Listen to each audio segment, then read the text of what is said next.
eu acho que não me sobrou outro tema para falar essa semana, não é verdade? Salve, companheirix! E aí, como vocês estão? Tudo certo? Muito obrigado por divulgar aquele vídeo lá que eu divulguei na comunidade, tá? Na parte da comunidade aqui do YouTube. Eu acho muito importante e eu também acho que deveria ser mais divulgado. Mas vamos ao que interessa. Bom, vocês viram aí que saiu essa semana um texto pelo Ministério da Saúde de 32 páginas especificando coisas sobre a saúde mental, né, por assim dizer. O texto está aqui na íntegra, embaixo. E assim, tudo que eu for falar nesse vídeo, as afirmações que eu fizer, tudo, vai ter todos os links de trabalhos de referência bibliográfica, vai estar tudo aqui embaixo, tá? Como o tema é bem abrangente, né, tem muita coisa, não vai dar para eu colocar todas as referências aqui na tela, igual assim geralmente eu faço. Então eu vou colocar todas as referências aqui embaixo, tá? Quando eu achar importante, eu coloco aqui na tela para vocês, tá bom? O bafafá deu depois que saiu a reportagem no Estadão, né? A jornalista chama Lígia Formente, não sei se é assim que pronuncia. E ela colocou lá, né? O título da reportagem do Estadão tá aí na tela. Dá aval ao eletrochoque, né? E aí veio um monte de coisa e saiu. Aí no texto escreve mais coisa. E aí todos os jornais, a internet inteira começou a comentar disso, né? Saiu em muitos lugares. E aí aqui eu vou tentar explicar as polêmicas, né? E algumas coisas a mais. E o ponto central do problema da saúde mental do Brasil, que eu acho.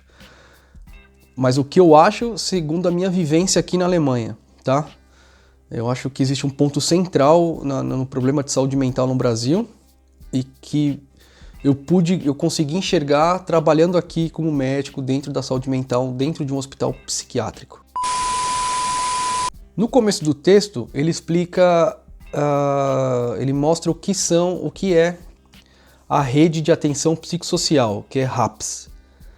E ele mostra o que seria essa rede de atenção psicossocial, né? Então, ela é formada pelos CAPs, Centro de Atenção Psicossocial, eu já falei deles aqui no canal, em suas diferentes modalidades, tipo AD, álcool e drogas, tal. Você tem vários CAPs.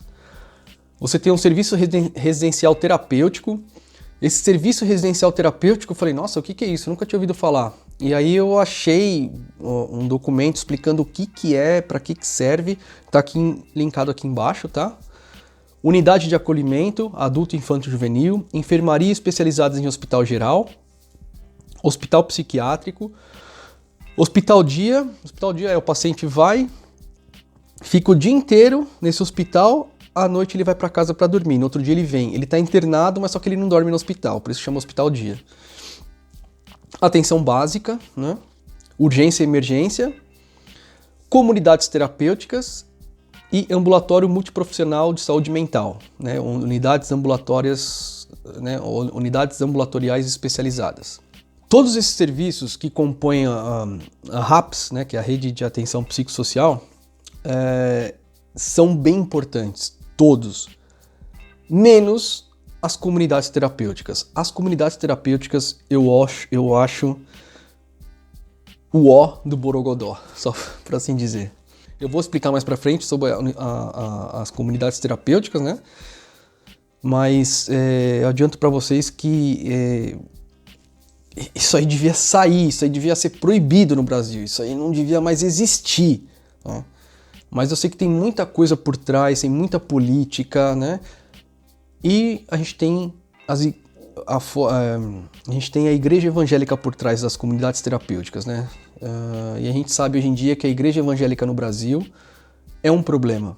É um problema, né? Ela já está inserida em todos os lugares na política e tal, com suas ideologias. O próprio governo Bolsonaro, se você analisar no geral, ele fala que ele está lutando contra a ideologia. Isso é é um sinal de que quem tem a ideologia é o governo Bolsonaro, não o que eles estão atacando, porque sempre quem tem a ideologia acha que é os outros que têm ideologia, não ele mesmo, tá? Isso aí é outro assunto. Mas fica claro quando você analisa o governo Bolsonaro de todos os espectros, saúde, educação, o que eles estão querendo fazer é realmente uma ideologia evangélica, é realmente uma religião querendo tomar o poder, né?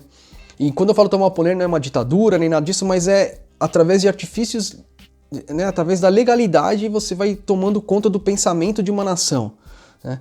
Isso é o que me dá mais medo no Brasil. E as comunidades terapêuticas, elas existem por causa dessa ideologia, por causa dessa proteção da igreja evangélica por trás. Mas a gente vai chegar lá.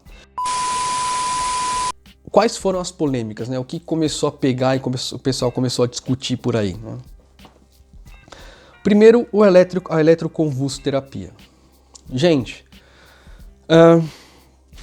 não há mais dúvidas dos benefícios da eletroconvulsoterapia. Eu sei que muita gente aqui inscrito no meu canal, eu vou decepcionar com essa informação, mas a eletroconvulsoterapia é um tratamento muito eficaz. Dentro da escala de evidências científicas A, B e C, né, A, B, C, D e tal, a eletroconvulsoterapia, para algumas doenças, para alguns casos, é nível A. É melhor do que qualquer coisa, entendeu? Então, o problema é o sensacionalismo que colocam em cima disso, mas por bons motivos. Porque no passado, no Brasil, a eletroconvulsoterapia era usada como punição, entendeu? Então, os pacientes psiquiátricos não se comportavam bem, né? É um absurdo falar isso. E aí, a punição era a eletroconvulsoterapia, né? Então, por isso ficou marcada a eletroconvulsoterapia no Brasil. Também tem aquele filme, né, O Bicho de Sete Cabeças, quem é mais jovem talvez não tenha assistido, né, com o Rodrigo Santoro. Então, ficou marcado, né, quando existiam os manicômios no Brasil, principalmente, né. Então, a eletroconvulsoterapia ficou muito, muito marcada negativamente. Mas só que ela é muito efetiva, tá? Ela pode tratar depressão maior, depressão refratária, quer dizer que medicamento não está adiantando, então você vai para a eletroconvulsoterapia. Você tem uso em esquizofrenia, você tem uso em transtorno bipolar, transtorno afetivo bipolar.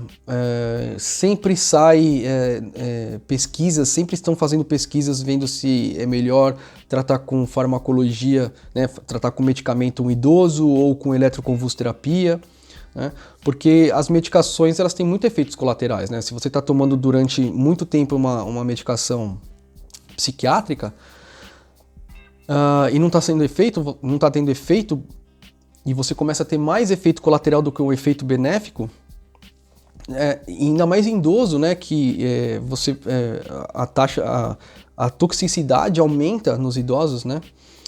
Então, pensa bem, é melhor você fazer um procedimento, uma eletroconvulsoterapia, né?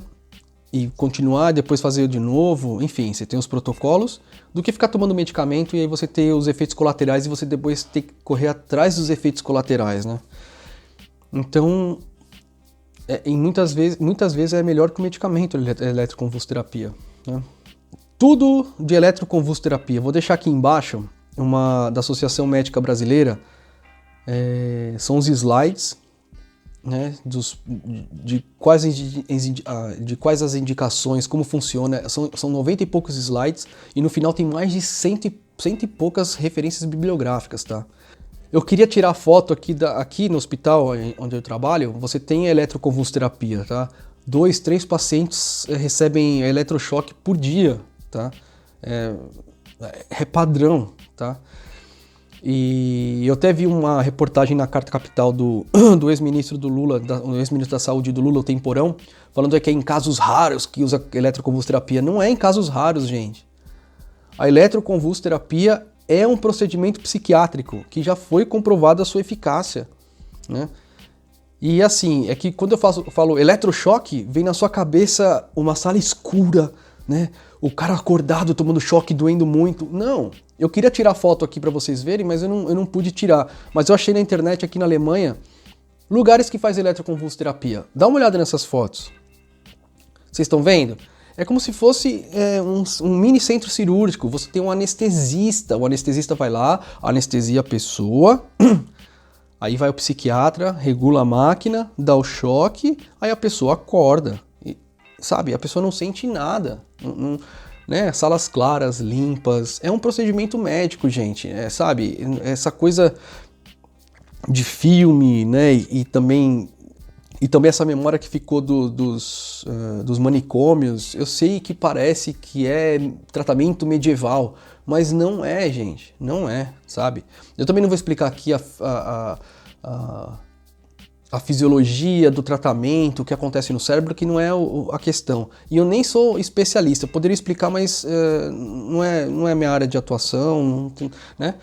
Mas você tem hoje psiquiatras que são especialistas nisso, são especialistas em eletrochoque, sabe? Aqui no hospital tem, por exemplo, sabe? Então, o primeiro objetivo do vídeo é tirar da cabeça de vocês esse pré-conceito da eletroconvulsoterapia. Porque ela é efetiva, ela é um tratamento psiquiátrico efetivo. Aí a gente vai para outra polêmica, internação de crianças, né? E vamos falar já de internação psiquiátrica, né? O Brasil tem muitas cicatrizes por causa por causa dos manicômios, né? Então você fala em internação psiquiátrica, todo mundo, nossa, né? Mas aí eu pergunto para vocês, se você tem um paciente psiquiátrico que está oferecendo o risco para os outros ou o risco para ele mesmo, como que a gente vai tratar esse paciente? Como que vai ser? Quando qualquer doença, né, quando uma pessoa tem qualquer doença, um infarto, alguma coisa, que você precisa de um tratamento intensivo, você tem internação. É uma internação. E a psiquiatria deveria funcionar dessa maneira. Uma internação normal como outra. A pessoa, né, o paciente sai da parte aguda e depois vai para casa. O problema da internação psiquiátrica no Brasil é a fiscalização, sabe? Você tem hospitais muito afastados que a gente nem imagina, né? Que fazem lá dentro, como que é. E com mais essas sequelas dos manicômios e tal. Então você fala em internação psiquiátrica no Brasil, é meio que proibido, sabe? Mas também, ao mesmo tempo, a gente não pode deixar os pacientes agudos na rua, que estão oferecendo perigo para eles mesmos ou para outras pessoas, sabe? Então o problema é a fiscalização. Eu fiz um vídeo aqui faz quase um ano, vou deixar linkado aqui embaixo também esse vídeo, que eu explico sobre os direitos humanos de um paciente psiquiátrico alemão, né? E eu explico lá que o juiz, ele vai no hospital. Porque assim, aqui nenhum paciente pode ser internado à força, nenhum. Mesmo aqueles que fazem internação, que estão oferecendo risco para os outros ou para eles mesmos, no primeiro momento a gente interna, mas só que ele só pode ficar internado 24 horas. Depois disso, se a gente analisar e falar, ele tem que continuar aqui porque ele está oferecendo risco para ele ou para outras pessoas, a gente tem que fazer um preenchimento, uma requisição, mandar para o juiz, e o juiz vem no hospital. O juiz, sabe, de primeira instância, imagina o Sérgio Moro. É um Sérgio Moro tendo que ir no hospital avaliar para ver se aquele paciente, para ver se naquele paciente está sendo violado os direitos humanos dele, né? A decisão não fica só no médico. O médico no Brasil tem muito poder, muito. Ele interna, né? Eu não sei como funciona. Eu não lembro quem falou para mim que você tem que fazer uma requisição, tal, mas não funciona, né? Não vai ninguém num hospital psiquiátrico ou numa enfermaria psiquiátrica no Brasil, não vai ninguém do Estado, não vai nenhuma fiscalização lá ver, sabe? Eu acho que se a família reclamar, aí chama a polícia, né? Mas não tem a fiscalização. Aqui o juiz, ele, que nem tá lá aqui no vídeo, cola no hospital. O juiz vai no hospital, ele fala com o médico, aí a gente fala, ó, o paciente tá assim assado, ele vai lá e fala com o paciente. Aí ele olha, aí ele fala, realmente ele tá oferecendo perigo pros outros ou para ele mesmo. Aí o juiz fala assim, ó, eu vou dar uma internação para ele de 6 semanas, e em 6 semanas ele tem que ser reavaliado. Aí em 6 semanas ele vai continuar, né, o tratamento e tal. Em 6 semanas, se o médico falar, ele precisa continuar aqui, chama o juiz de novo, o juiz vem, fala, realmente ele precisa ficar. Ou o juiz pode falar, não, eu não acho que ele está oferecendo perigo para a sociedade ou para ele mesmo. O juiz pode ir contra a prescrição médica. Aí o médico sai e fala, tá bom, você que arca com as consequências. Aí se esse cara sair e fazer besteira, o problema é do juiz. Mas vocês veem, a responsabilidade é dividida, né? Você tem uma decisão sobre a restrição da liberdade de uma pessoa dividida entre mais pessoas. O que seria certo, não uma pessoa só fazer isso. E aí a gente vai para a internação de crianças, né, e adolescentes. Eu penso igual, tá? Eu acho que você tem que ter, se a criança está oferecendo perigo para ela mesma, né? Principalmente na criança, né? Ou no adolescente, para ele mesmo, quando eu falo para ele mesmo, para ele mesmo é ou se machucar ou se suicidar, tá? Ou tá oferecendo perigo para outras pessoas, né? No caso dos adolescentes, eu acho que você tem que ter uma internação. Eu acho não, não tem como você deixar solto, você tem que tratar essas pessoas. Mas só que você tem que lembrar dos direitos humanos. Então, se você tivesse uma internação psiquiátrica infanto-juvenil, a mãe teria que acompanhar. Então, você teria que ter leito para a mãe e para o filho. Você teria que ter toda uma estrutura para deixar aquele hospital o mais próximo de um lugar divertido para a criança, né?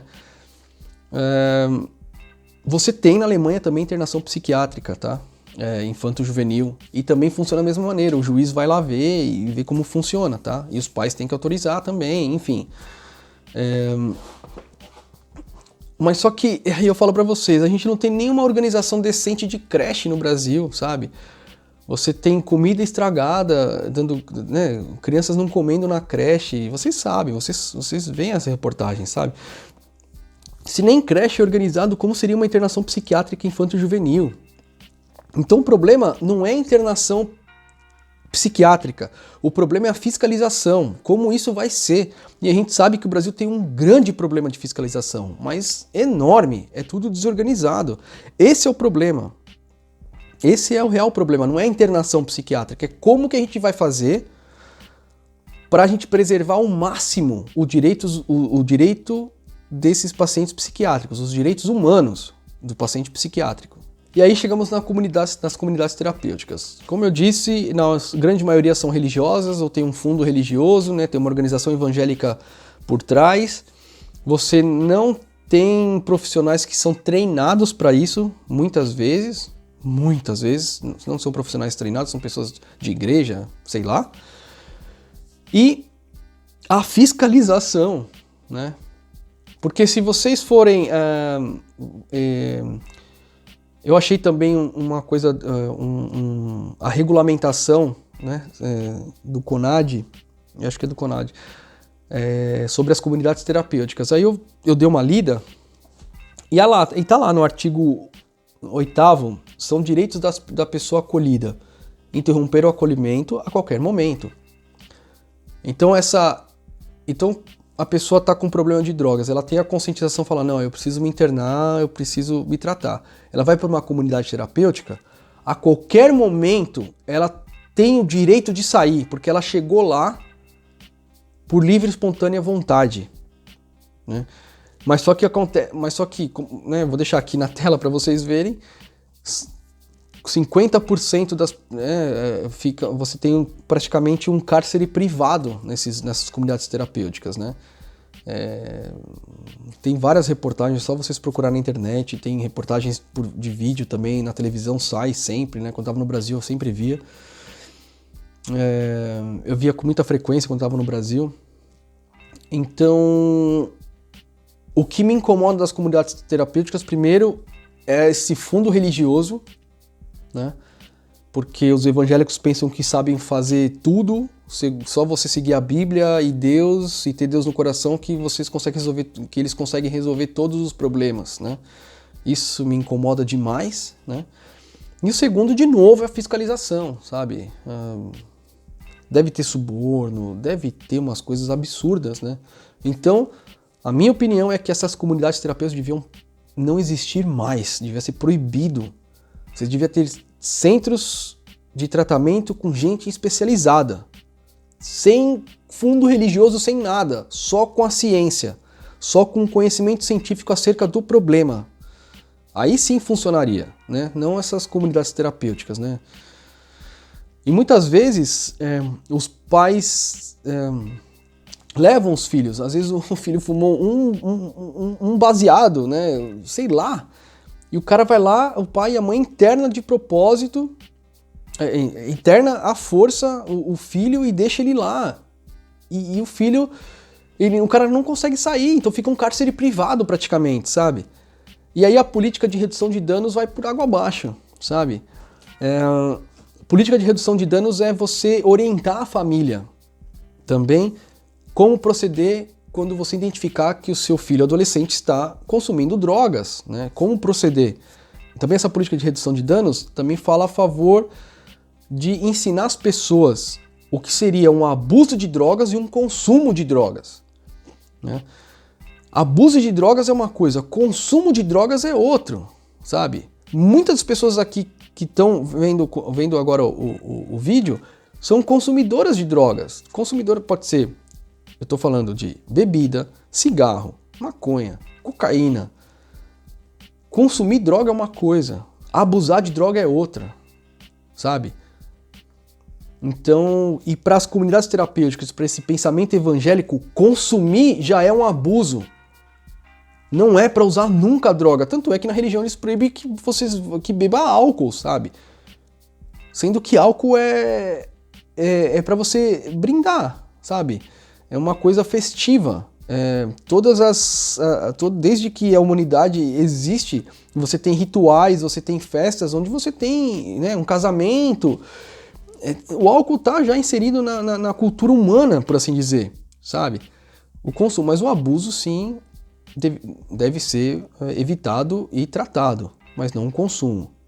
Mas só que a comunidade terapêutica, eles mesclam, colocam tudo dentro do mesmo pacote e trata todo mundo igual.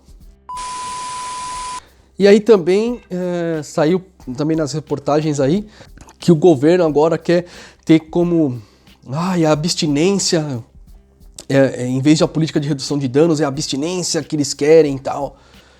Gente, quando você tem um abuso de drogas,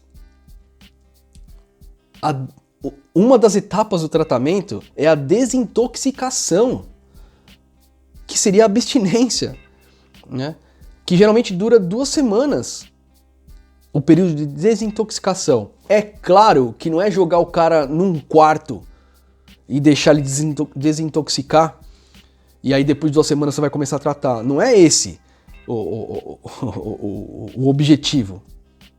É tudo ao mesmo tempo. Você começa com a desintoxicação, você entra com medicamento para tratar os efeitos dessa desintoxicação, que são os sintomas da abstinência, né? Você faz terapia junto, concomitante, terapias acompanhantes, tipo aqui tem arte terapia, música terapia, né? Grupo terapia, conversa individual com o psicólogo, desintoxicação, medicamento para ajudar nos sintomas. Então é todo um complexo para ajudar na desintoxicação. Não é só jogar o cara num quarto e desintoxicar. Tem um filme muito antigo que chama Doping, eu vou deixar aqui, mas só que em inglês chama Rebound. É com o ator, né? Esse filme é com o ator Don Cheadle. Vocês conhecem esse ator, né? E ele conta a história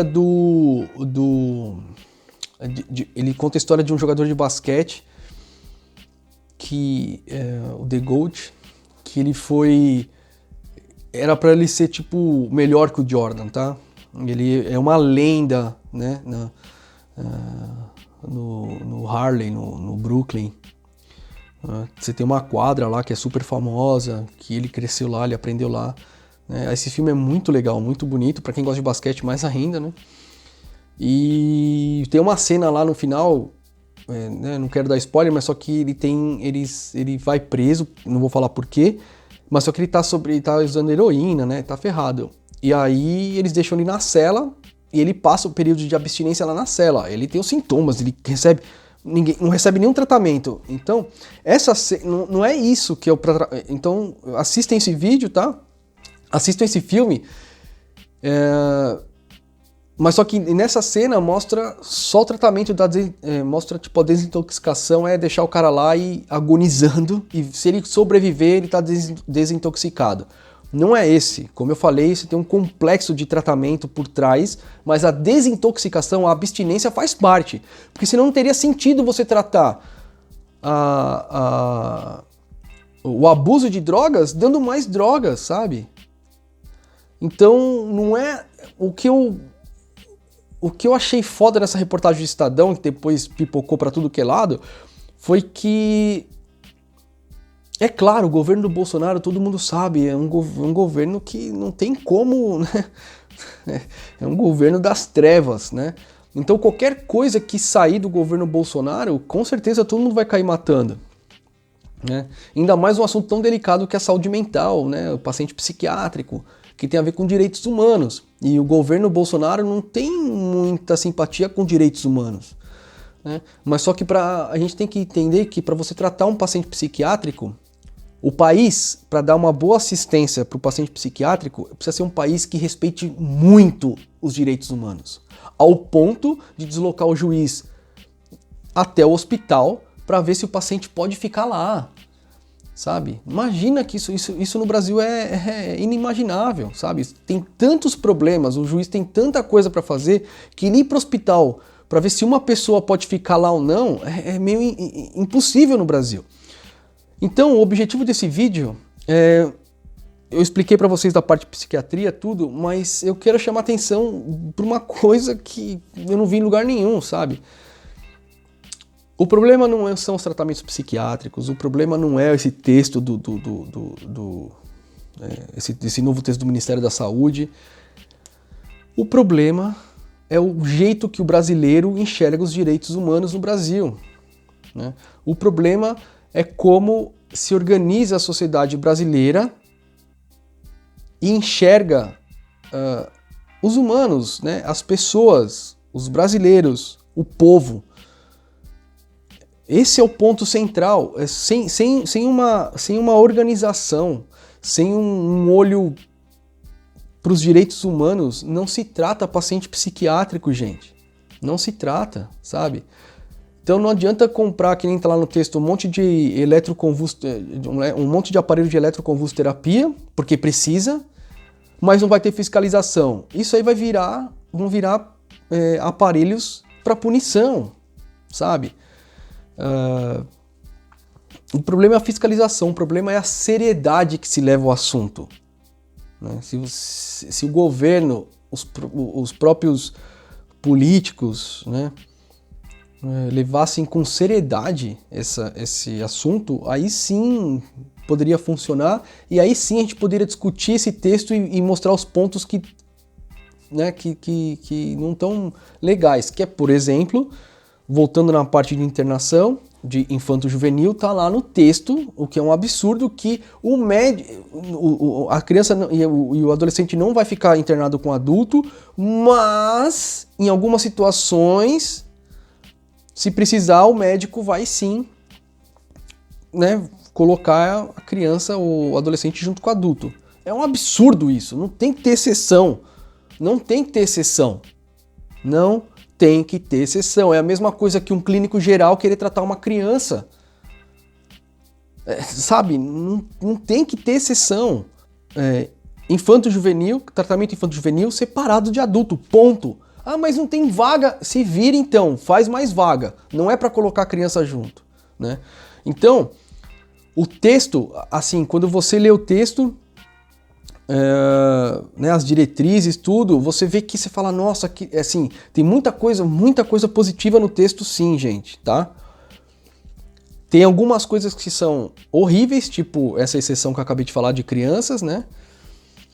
Mas o problema é você aplicar tudo aquilo que está no texto de uma forma que seja aberta e que seja muito bem fiscalizada E claro, comunidade terapêutica nunca. Bom, como eu disse, tudo que eu disse, o que eu afirmei tá aqui embaixo, tá? Os links. Comentem aí, vocês sabem que sempre quando dá eu comento, eu respondo, tá? É um tema muito delicado. E assista o meu vídeo lá da internação psiquiátrica e os direitos humanos do paciente psiquiátrico alemão, tá? Esse vídeo é bem legal. Eu fiz na época que eu estava rodando na psiquiatria geriátrica, onde você tem muitos velhinhos que chegam confusos, estão agressivos e tem que ficar lá. E aí o juiz vai direto lá e vê, fala, realmente não dá para ele ir para casa, entendeu? Então, eu fiz o vídeo lá, inclusive na enfermaria, e na época que eu estava passando lá foi a época que eu mais vi e conversei com juízes, né? Tomara que eu tenha esclarecido um pouquinho para vocês. Como eu falei, dúvidas, escrevam aí embaixo, comentem, curtam o vídeo, divulguem o vídeo e sucesso para todo mundo!